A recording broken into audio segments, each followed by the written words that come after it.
O presidente do Senado, Rodrigo Pacheco, afirmou que não tem pressa em votar nem plenário a PEC da privatização das praias. O texto retira da União a exclusividade pela posse de terrenos vizinhos à faixa litorânea.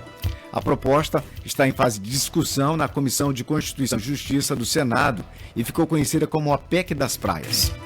Já aprovado na Câmara dos Deputados, o projeto transfere gratuitamente para estados e municípios áreas à beira-mar que hoje pertencem à União e para proprietários privados que já ocupam esses espaços, como hotéis e resorts, desde que esses empreendimentos paguem por elas. Apenas áreas ainda não ocupadas e locais onde são prestados serviços públicos, como os portos e aeroportos, continuariam aí nas mãos do governo federal. Na semana passada, uma audiência pública na CCJ do Senado sobre o tema provocou aí discussões também fora do Congresso Nacional nas redes sociais. Uma das preocupações é como o acesso do público em geral vai se dar às praias. O ministro Alexandre Padilha, responsável pela articulação política do governo, diz que vai trabalhar contra a PEC das praias. O governo é contra do jeito que é apresentado pelo senador que está apresentando essa proposta como relator. Vamos trabalhar contrário na CCJ. O governo é contrário a esse programa de privatização das praias brasileiras que vai cercear o acesso da população brasileira às praias e criar verdadeiros espaços privados, fechados, cerceando a população brasileira de frequentar essas praias. O relator da proposta, senador Flávio Bolsonaro, do PL, disse que o texto não dificulta nem impede o acesso de banhistas. A PEC trata apenas desses terrenos já ocupados e o espaço público, que é a praia, vai continuar sendo de uso comum de todos os brasileiros. Não há esse risco e digo mais. Se essa PEC for aprovada e houver a transferência onerosa dessas propriedades, o que vai se arrecadar com o pagamento, essas pessoas que podem pagar para terem esse título definitivo, as dezenas de bilhões de reais que seriam arrecadados com isso, poderão servir para a construção de habitações populares, poderão servir para a construção de encostas, para proteger toda a orla, poderiam ser investidos no replantio de manguezais, poderiam ser investidos em uma série de coisas que vão beneficiar o meio ambiente.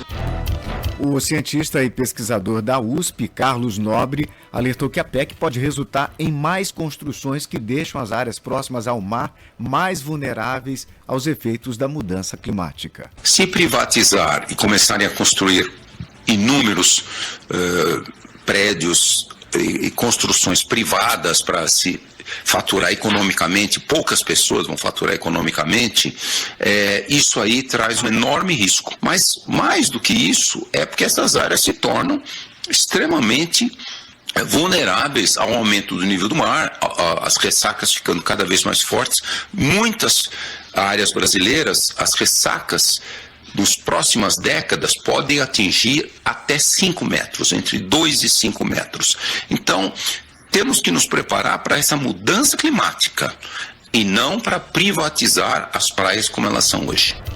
O presidente do Senado, Rodrigo Pacheco, disse que a PEC da privatização das praias vai passar por um amplo debate com a sociedade e não há pressa para colocar o texto em votação. Nós temos que ter toda a cautela de poder fazer um amadurecimento devido acerca do mérito da proposta. Se ele é bom ou não, isso é uma aferição que o debate é que vai poder permitir chegar a essa conclusão. Então, o que eu posso garantir como presidente é que não vai ser pautado da noite para o dia, nem haverá nenhum tipo de assodamento para poder atropelar o amadurecimento desse tema, especialmente porque trata de uma alteração constitucional. O Senado deve votar hoje também um texto que acaba com a isenção para compras internacionais de até $50. Conhecida como a taxação das blusinhas, a alíquota de 20% foi incluída no projeto que cria o Programa de Mobilidade Verde e Inovação, o MOVER, cujo objetivo é reduzir as emissões de carbono de veículos.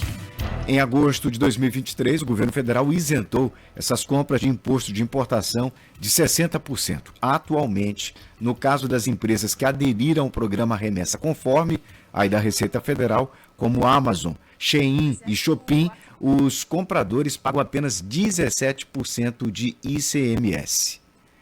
Pela proposta que o Senado vai votar, e que foi aprovada na Câmara, além do ICMS, seria paga também uma alíquota de 20% sobre o valor das mercadorias.